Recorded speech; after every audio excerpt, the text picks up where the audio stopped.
আমরা ওই fire service বান্ধব আমরা মেসেজ পাইছি বড়ুয়ারটাকে 5-10 হচ্ছে লোকজন আটকা আছে। আমরা ফায়ার সার্ভিসের একটা সিনিয়রের নেতৃত্বে একটা টিম পাঠাচ্ছি, সাথে আমি আছি।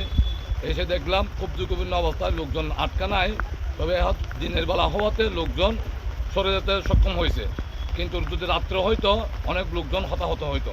সেই উপলক্ষে আমরা তো অনেক মাইকিং করছি, যেহেতু বৃষ্টিপাত হচ্ছে, অতি ভারী বৃষ্টি এবং বাদ দেওয়ার সম্ভাবনা আছে, আশেপাশে অনেক ঘরবাড়ি আছে, এদেরকে সরে যাওয়ার জন্য আমরা মাইকিং করছি, এদেরকে আমরা বলতেছি, কিন্তু আমাদের কথা এরা শুনতেছে না।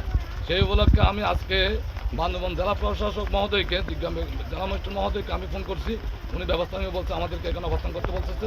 এটুকু পুরোপুরি দরবারি সুন্দর হয়ে গেছে। কালকে রাত 10:30টার দিকে পাহাড় বেশি প্রচুর বৃষ্টি করছে, আমরা এক কাপড়ে বের হয়ে গেছি, বাইরে ছিল আমাদের কিছু নেই। এখন আপনার নিশ্চয় ভাই আইএল ছাড়া আর এখনো আসতে না, আমি দেখছি শেষ কিছু দরকার আছে, কিছু বাড়ি করি না বাড়ি আর দরকার আছে।